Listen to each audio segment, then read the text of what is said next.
Welcome to the Geek 101 podcast, episode 249, Onward. On a quest, the clear path is never the right one. I'm Ariel Rada. And I'm Andy Bowman. And we're here to talk about the Disney Pixar film Onward. Andy and I were not going to be discussing this film, but I think its inclusion on Disney Plus just left it for ripe for discussion, I think, Andy. But before that, we do have news. Andy, why don't you start us off? Okay, so Netflix has signed a first look deal with the world famous, comic book juggernaut, Boom Studios. Yeah, so I think a lot of companies are doing this where they're scooping up comic book companies in order to get the rights to the IP, the IP well that these comic book companies have decided to create. Essentially, these Netflix, Amazon, Hulu, they are looking for stories that are already created that they can plug into a machine and make a film out of. Most of the time, those do not result in good films. Andy, do you have any experience with Boom Studios comics? Lumberjanes. Okay, Lumberjanes. Can you give a 2-sentence synopsis on what Lumberjanes is? It's all female. It's just like a cute little female teenage growing up in the woods. Okay. Right? Yeah. I was not prepared, Ariel, to describe this. You're putting me in a weird spot here, man. So, Boom Studios is traditionally known for buying up the comic book rights to already existing TV shows. Shows like Power Rangers, Adventure Time. Are they doing DuckTales also? Yeah, they did a bunch of DuckTales stuff prior. Okay, so they've done DuckTales. They have Ben 10 comics, Angel and Buffy, things like that. There are a couple of original properties that Boom Studios has that are recommendable. One of them, I think, is Ronin Island, which is written by Greg Pak, which is basically like a 19th century samurai comic book story. Ronin comic book story. What's the was it like Wolf and Pup or something? That old Japanese movie. Wolf and Cub. Wolf and Cub. There you go. Which, Ariel, did you see the Rick and Morty spoof of that Adult Swim aired? No, I haven't caught up on Rick and Morty yet. I usually don't until it's. Well, this was just like a 3-minute short that they just put up that was like Samurai Rick hauling around a Morty, and then a bunch of other Samurai Ricks came up, and it was just a fun little. If you type in Samurai Rick, you'll see it. It's just a fun little parody of old Japanese action films. Gotcha. Yeah. So Boom Studios will have some cool ideas. I think Greg Pak, one of the writers, is a good writer. That'd be cool to see a Lumberjanes cartoon or a Mech Cadet U, which is almost like a Pacific Rim type play on like robots and stuff like that. So there are some good things, and we'll see if anything comes to fruition. I don't know if this has a they've already given away the rights to this, but Mark Waid had a really good series called Irredeemable. Yeah, so since this is a first look deal, I don't know if the prior existing things if prior existing properties count towards it. Yeah. Irredeemable was really good. It was basically just Superman who went a little crazy and did some real damage to the Earth and is trying to make up for that. Yeah. Moving on to other news, Sam Raimi is officially directing Doctor Strange and the Multiverse of Madness. See, this is one of the things I hate about like geek news is I read this and it's like, oh, it's official now. Like, wait, what? I thought this was already a foregone conclusion. You know, it almost feels like Disney floated it online to make sure people would be okay with it. This is what happens with everything, so you can't really blame them. Right. But cool. You know, I think he'll make a good Doctor Strange movie, and it might even be weird. Yeah, I watched the episode of the Chef Show that he was on. He's like a real quirky dude. Yeah. So you could definitely see how Peter Parker was in the Spider-Man movie was almost like a reflection of himself and not the traditional Peter Parker. So. Yeah. And that's kind of why Tobey Maguire succeeded in only doing half of Spider-Man Peter Parker. Yeah. All right, that is all the news we have. These episodes are shorter due to the lack of news and the fact that Andy and I don't have, we don't have a ton to catch up on because nothing's truly happening. But let's talk about. We do have an iTunes review, Ariel, that we should definitely read. Oh, for sure, Andy. Why don't you read that for us? All right, this is from B-Side. This came at the end of March, but let me read this. Geek/nerd culture can be a tricky thing to wade into, but this show strives to be inviting for the geek initiate. I mean, it's 101. That being said, even as a self-professed geek, I don't feel like I'm hearing stuff I already know over and over again. Also, while I miss Mike, Andy has been doing a great addition to the pod. Getting a new host can be a tricky thing, but they've done a great job. I will continue to listen until they end the show.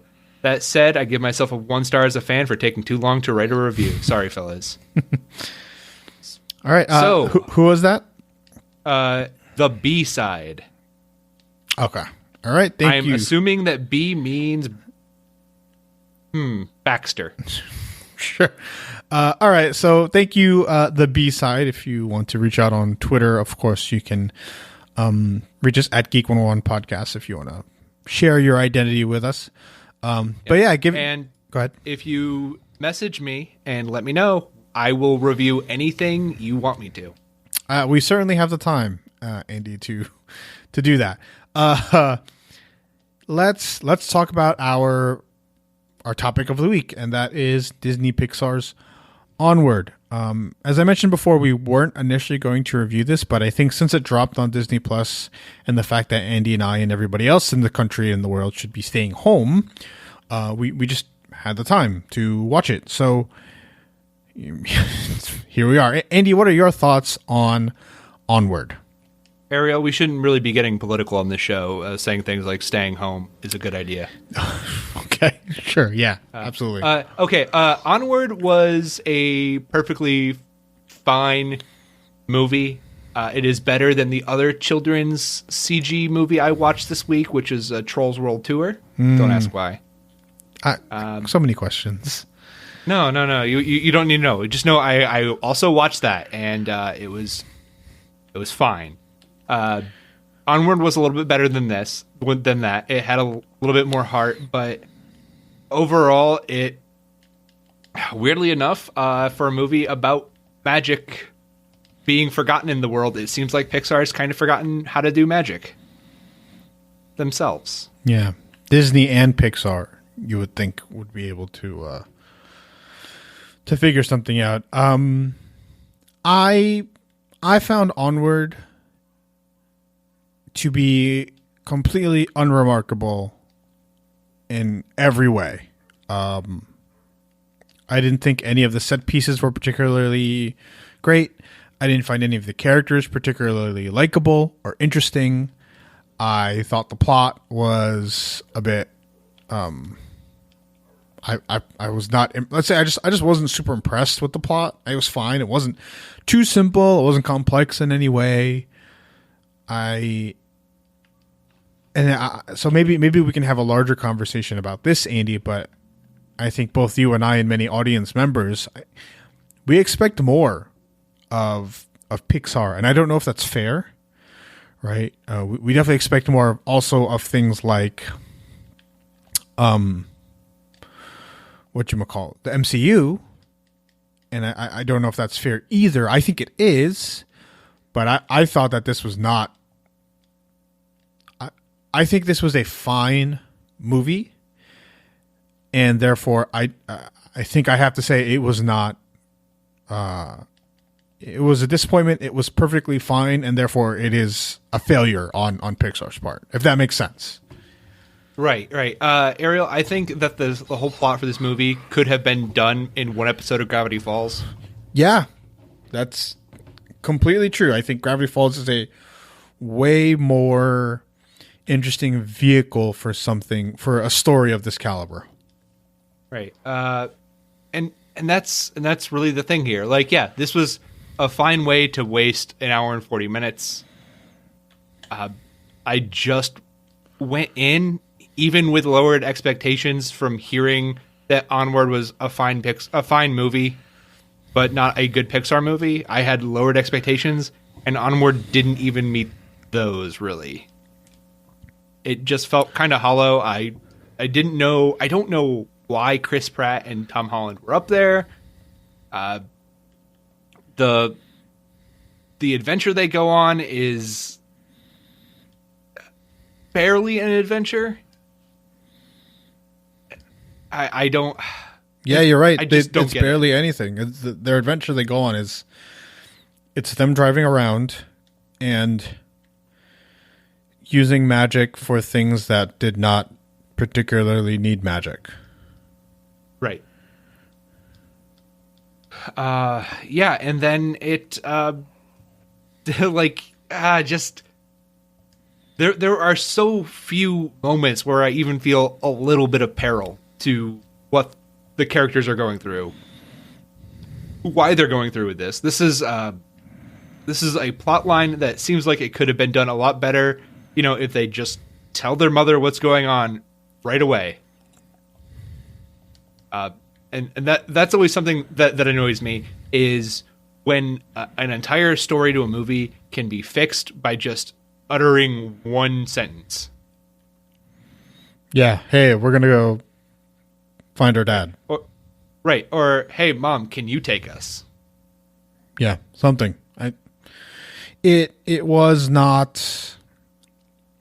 It wasn't a great setup. You're right. I think that's like kind of like a fatal flaw for movies. And it is not something that we see in movies nowadays as much, right? Where movies have to be smarter today because there is almost no reason whatsoever that a miscommunication cannot be fixed with a simple text.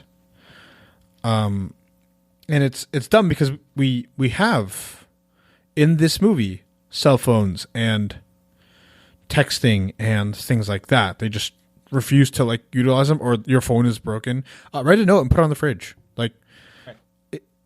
So half the drama I think comes from them. So for those of you who didn't watch the movie and are just listening, Ian, let's break down the plot. Yeah.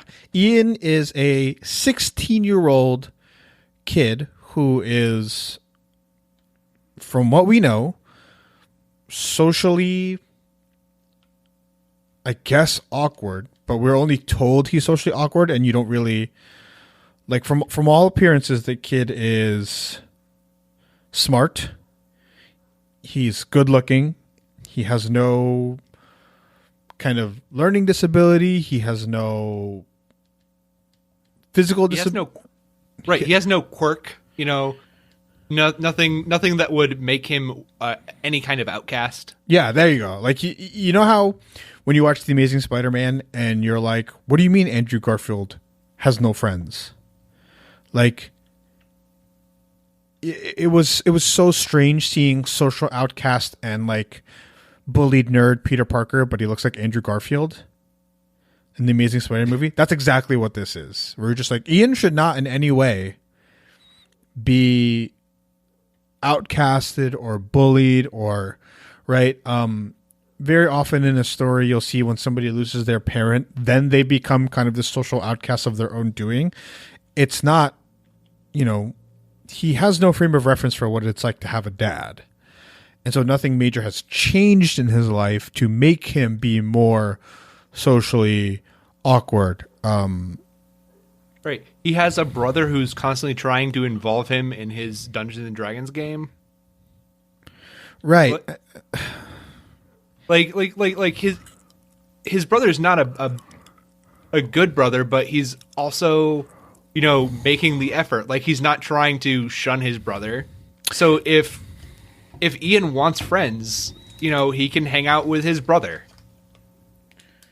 Yeah, and he can hang out with his brother's friends. I don't know about you, Andy, but I was a shy, soft-spoken, like socially awkward kid in the 90s. And guess what? I would have no idea what that's like. I was not awkward at all, Ariel. I had no. I know. I yeah. But the thing is, like, I still had friends. Like it's not. It was just strange for them to design him in this way. If anything, right. You make it so that Barley doesn't have friends. Which wouldn't make sense either. So Ian is somebody who strives to. He misses his dad. He wants to know what it's like to have a dad. He doesn't have a dad. His dad passed before he was born. And on his 16th birthday, he gets a gift that is both to him and his older brother. It is what they find out to be a magic staff. Right, his father's clan robes. But it's the Grand Wizard. No, it's his father's like magical staff, and the father leaves a spell because this is a world where magic exists, but nobody uses it because it's too difficult to master. And they try to use the magic spell, which Ian has the magic in him and Barley does not. They try to use the magic spell to bring their dad back. And what happens is only half of the dad comes back, and they only have 24 hours to bring the rest of his dad back for the spell so that Ian can meet his dad. It's the whole crux of the movie. They go on a quest. They meet the Manticore. Andy, up until this point, how invested were you in this movie? You know what? I was actually pretty invested. It kind of hit me emotionally. And I was like, oh, okay, cool. Yeah, this is a simple motivation to go do a quest. It's not great, but it's simple and it did the trick. Just missing a father, getting one window to see your father. Okay, cool. Ian has clearly idolized this father. I don't know. I grew up with both parents, so I don't know how a kid in that situation would feel. Sure, yeah. It feels like, Ariel, it feels like he's Bodhi from Lock and Key. Like, it feels like he's that age, emotionally. There's no depth to him whatsoever. Right. Yeah. I agree with you. And also, just to go back to the friend thing again, because now that we talked about it, it's really bothering me. Homecoming did this right with Peter Parker. Because you know what? Peter Parker had Ned. Yeah, he had Ned. He had some friends here and there. Even with MJ. Right. They weren't best friends, but they were, it's like, right. Oh yeah, if you introduced MJ to his Aunt May, it's like, oh, this is my friend from school. Ian has nothing. It's comical. It's impossible. People aren't right. Like that. He's shocked the kids in his class know his name. When they're like, Ian, right? And he's like, oh, you know my name. It's like, wait, what? No. Like, even right. That's not how schools work. Right. Basically, and if this was a super, super small town that only had 2 or 3 people in a class, or they moved there recently, right. Everything would be perfectly fine. And you know what? You have the inn right there. You can say, oh, his mother got remarried, so they moved to this new place. Yeah. So at one point in the movie, one of his dad's old college buddies recognizes the sweater. and recognizes his dad's sweater and remembers his dad from college, and nobody in Ian's high school, where he is 16, so he's presumably been there for 2 years. Nobody in that, he doesn't think that they know their, like, it just doesn't. And so I say this a lot with movies and stuff. The people who write movies don't know what normal people act like. So that's what it is. They don't understand what a normal teenager is like, what a normal kid's life is like. And we'll get into this later. They don't understand what normal familial relationships are like, apparently. Yeah. This plays like a bad John Hughes movie. Yeah. And so, it's all animated well, and there's a couple of cool scenes here and there, a couple of funny things in regards to the, we mentioned the legs part of the dad. It's almost a Weekend at Bernie's vibe, which I think they should have done. They should have done more of, I think. Yeah, the pixies bumping into him was great. It was so good, and I think if you had given us more of that, I would have been on board with the movie. At some point, the movie stopped caring about the dad and started caring more about the relationship between the brothers. And I don't think that's a bad thing. I just don't think that it was set up in the beginning of the movie well enough. Right. And if early on it became a much more real possibility that they would never get to summon the other half of their dad, that could have been a lot cooler. Yeah. So I think, there's a lot of issues that I have with the movie personally, but like we said, it's fine. So the movie goes on where Barley and Ian, Barley played by Chris Pratt and Ian played by Tom Holland, which, by the way, I don't like Chris Pratt. I don't like his, I haven't really liked him since after Guardians 1. It's like that line in Hose where it's like, I liked you better when you smoked, which Sigourney Weaver says to John Voight. Well, it's like, I like you better when you were fat, Chris. And I think to many people, and I've had this conversation with several people, and it made Barley largely unlikable. Yeah. I mean, he's supposed to be like a Tommy boy kind of character. Yes.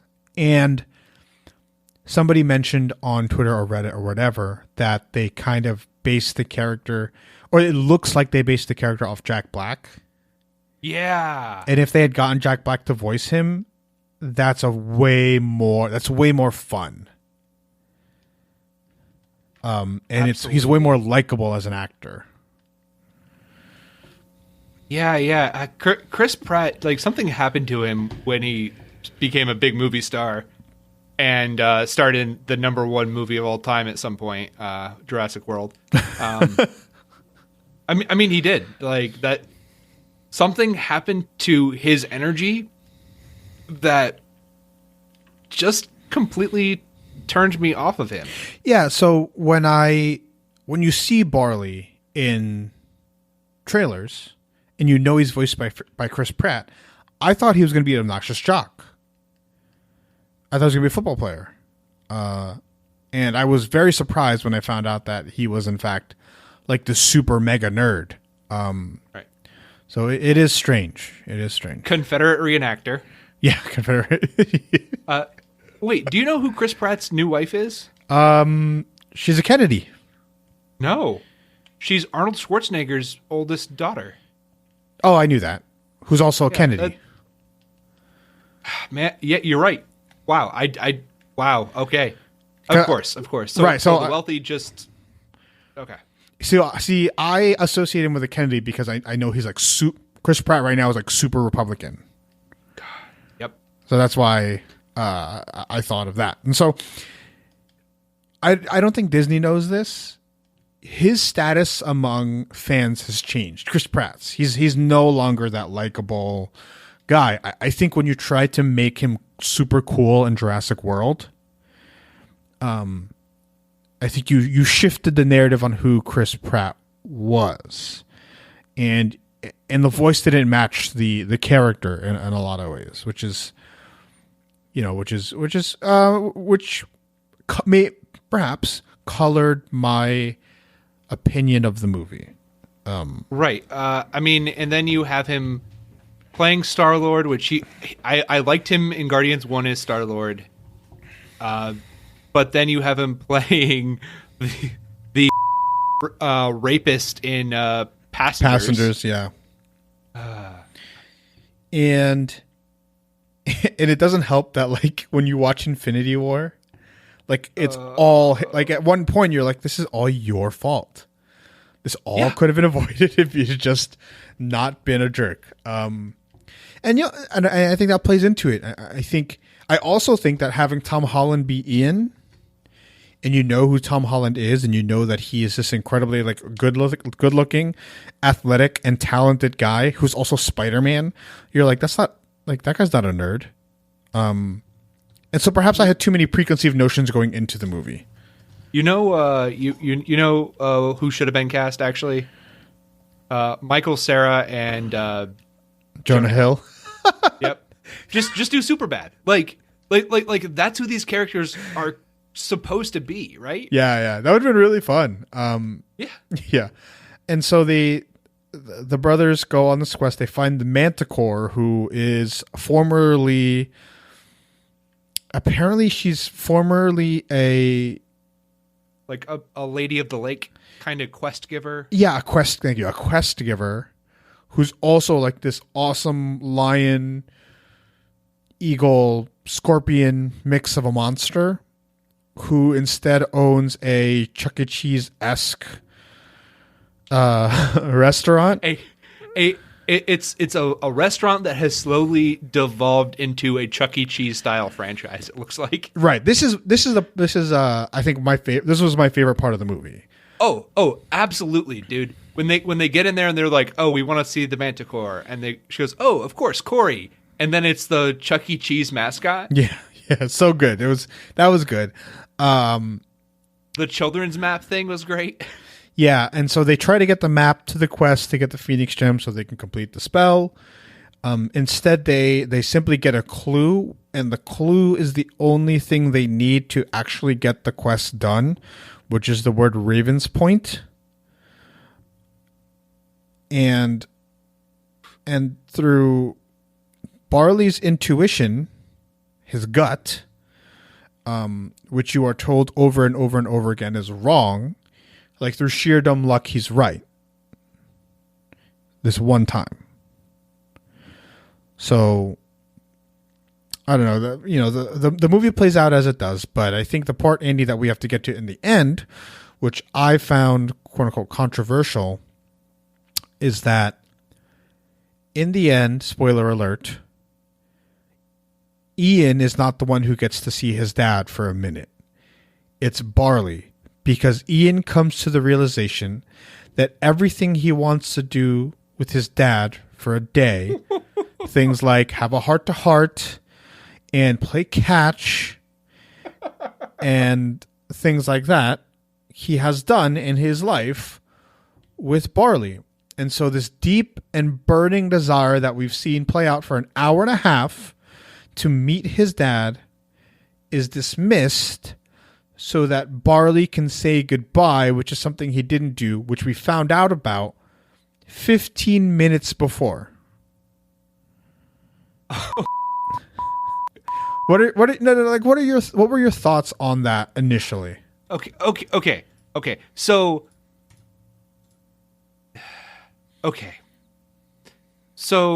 if Barley was like 10 years older. Yes.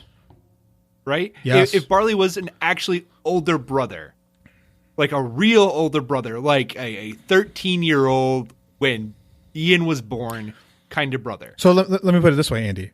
I am the oldest of 4 siblings.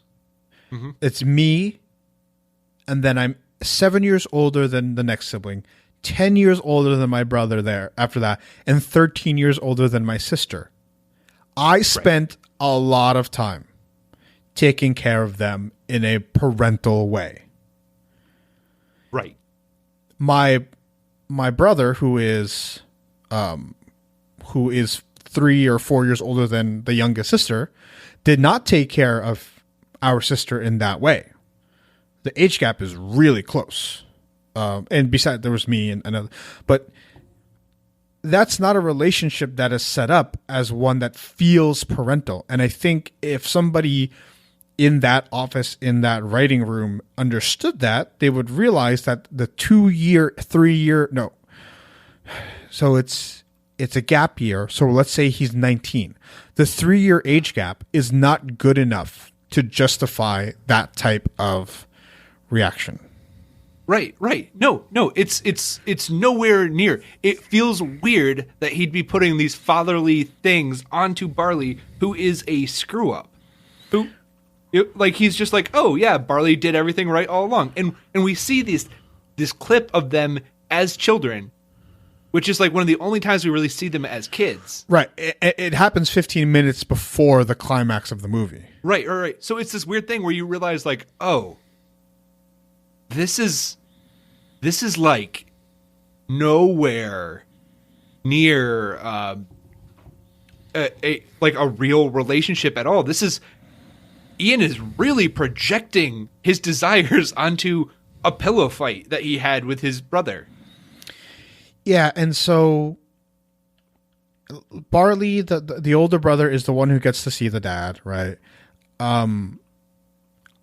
I think there's a solution to this, and the solution to this movie would be tell us in the beginning of the movie that Barley, the older brother, misses his dad as much as Ian misses the dad. Right. Have it come out in like an angry, confrontation. I don't even know if it had to be angry, although that would have worked better, right? I agree with you.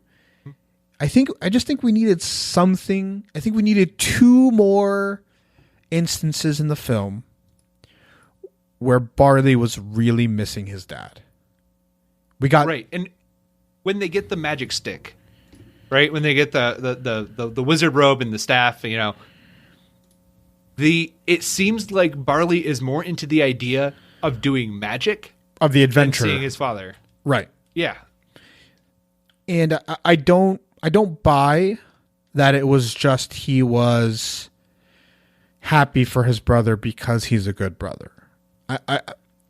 The movie tells he's not nearly mature enough. No, he's not. And at one point there's the whole, oh, am I a screw up thing? I was like, dude, you got arrested and your car's going to get repoed and you embarrass your brother every chance you get. Right. He got arrested for basically keeping a Civil War statue from being taken down. I just don't. It is. I think, and our friend Brian from Mad About Movies said he doesn't think that the character is selfish. He thinks he's a goof. I think it's both. I think he's so self-involved that all he can think about is himself and how everything applies to his knowledge of magic and the past.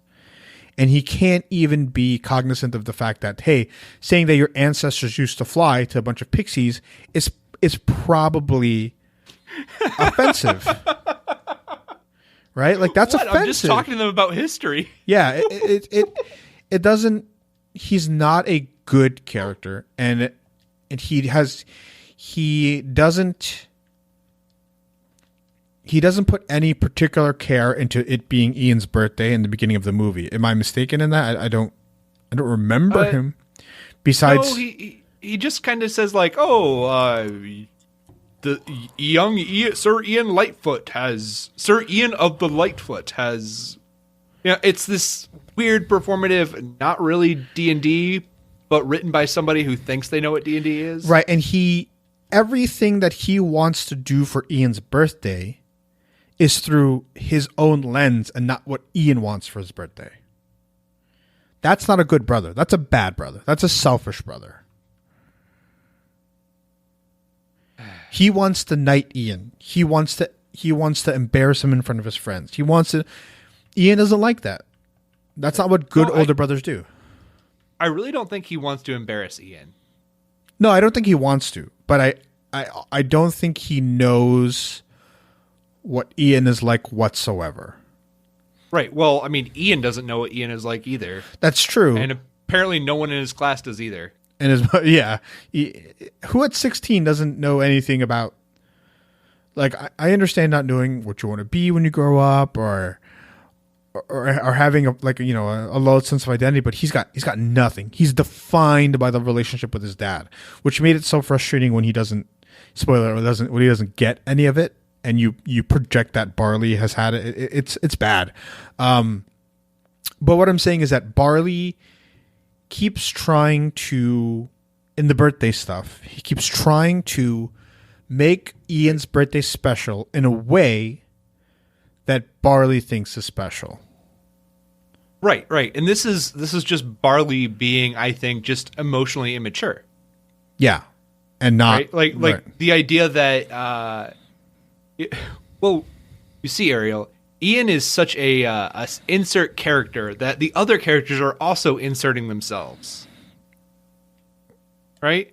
Like, he's such an audience surrogate that he's also the surrogate for the other cast members. Oh, and so Andy, I don't know if you know anyone like this. People with older siblings with large age gaps that have to take care of their younger siblings, they have an overdeveloped sense of responsibility in a lot of ways. Yeah. And I had that myself growing up. It's not Barley. It's not at all. And whoever wrote this movie doesn't understand that, right? I think it baffles me that the studio that produced Inside Out, which has such a great understanding of human emotion, can also make this movie. Yeah, dude, this is just, it's so weird. It's just so weird. This really feels like this is Pixar's B team. Yeah, I agree with you there. I think, and we'll get into our Pixar ratings a little later, in just a little bit. So I think this movie would have been way more interesting if you have the same exact ending where Ian has the magic and he sacrifices his time with his dad because he goes on the adventure with his mom. And he realizes that in his 16 years of wanting a dad and needing a dad and looking for a dad, he fails to realize that all these years his mom has taken care of him in a way that he never truly needed a dad. And that it reminds the audience that parents are more than just parents, right? A mom who's missed, a mom of a family whose dad has died is not just a single mom taking care of her kids. It's a wife who's missing her husband. And if I were 16 and I want to meet my dad for the first time and my jerk older brother I would not sacrifice that opportunity for me for my jerk older brother or my goof older brother or my screw up older brother, whatever. I would sacrifice that if it meant my mom got to see my dad and say goodbye. And then you give Barley or a friend in this case, right? If we're changing it, you give that person whose only desire in the world is to go on an adventure. You give them the adventure with the Manticore. And I think all of the emotional plot lines line up a lot better that way. Yeah. Man, this is another situation where the more I just talk about this, the more I'm just really disappointed by everything about this movie. That this feels hollow. It feels like it was unloved. And looking at the actual team that made this. This film was directed. It only has one produced by credit. That producer was an animation manager and then an associate producer for Pixar's early days, and then became a producer on Mater's Tall Tales and Monsters University, and then produced this. Yeah, Monsters University not exactly at the top of the Pixar rankings. Is there anything else about this movie as a whole that you want to talk about, you find interesting? Well, I actually thought that the visit to the pawn shop was really good. Yeah. Just the Manticore. The Manticore in general is such a great idea of a character that has been corrupted by modernity. Yeah, and capitalism and stuff, and right, and that when Ian starts talking to her about what she used to be, that cognitive dissonance is enough to make her go crazy. Right. That she's the breakout character. I think I would have liked maybe a little bit more from her. But yeah, she's great. Anything else? I mean, the dragon design was kind of cool at the end. Yeah, that was another part. I think visually was the only thing I found above average, a little more interesting. The face of the dragon at the end was funny. That was good. Yeah. And I, we're sitting there harping on this movie, and our grade is not. I don't think my grade is going to reflect how negative we were. It's just this movie could have been so much better with relatively little change. Yeah. I mean, the production value is there. The talent, so to speak, is there. What would you grade this before we get? And we'll do our Pixar rankings. This is a B-. Okay, I'm gonna go C-. Okay, I'd probably be a C+ if I like the ending better.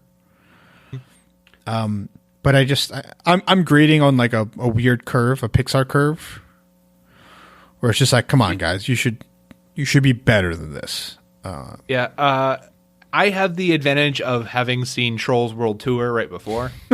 colored your opinion, perhaps. Yeah. Lowered expectation.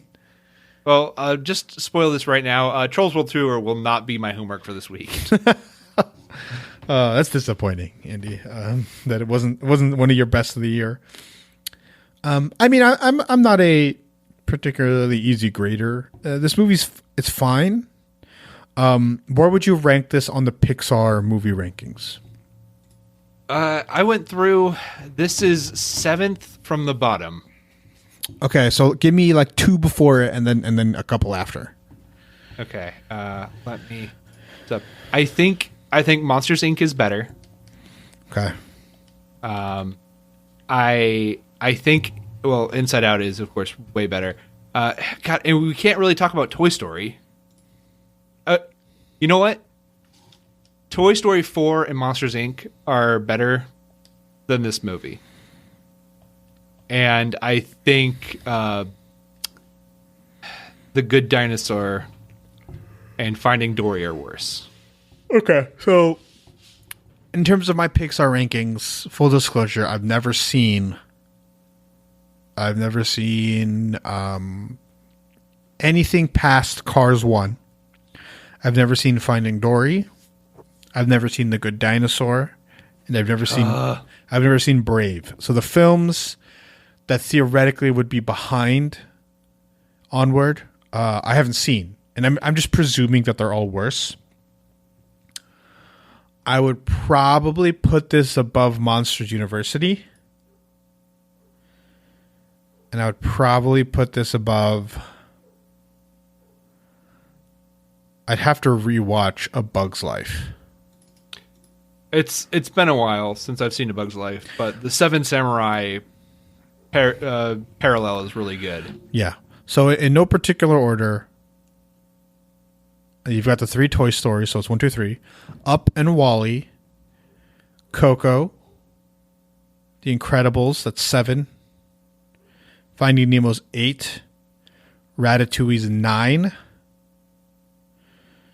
After that, I'd probably put Incredibles 2 above this. I guess I would put Cars above it. What about Inside Out? Oh, Inside Out's one of those top. Yeah, Inside Out's very good. I would put this is for me, presuming The Good Dinosaur and Brave and the Cars sequels are all worse, and Finding Dory, which could be a push. Presuming those movies are worse, this is second from the bottom besides Monsters University. Yeah, really firming up the idea that Pixar is at its best when it's trying to be original. Yeah. This is, I mean, yeah, you're right. This is a fine This is a fun. If this was a DreamWorks movie, I would come away thinking, "Oh, that was pretty good." But it's not. It's from a studio that's made some incredible films. Let's move on. I guess that's there's not much. Let's do homework, Andy. Or what are we doing next week? Have we decided? Or should we go back to Tales or Out of the Loop? What's the name of it? Yeah, Tales from the Loop. Tales from the Loop. Okay. Yeah, I want to do something new. Right. Again, I don't want to keep doing retro reviews. We'll really have to talk about it. My schedule this week's really busy, so sure. Yeah. I think I have a recommendation, and we'll talk about it off air. Okay. So what's your homework for this week? Okay, my homework for this week. I watched a movie that was just a delightful, shallow nothing of a movie. I had a lot of fun with it. It's Batman versus the Teenage Mutant Ninja Turtles.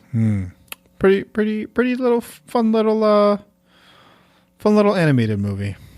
Right, Ariel. You know I tend to enjoy humor a little bit more than you do. Sure. So if I find something funny, that goes a lot farther for me than it does for you.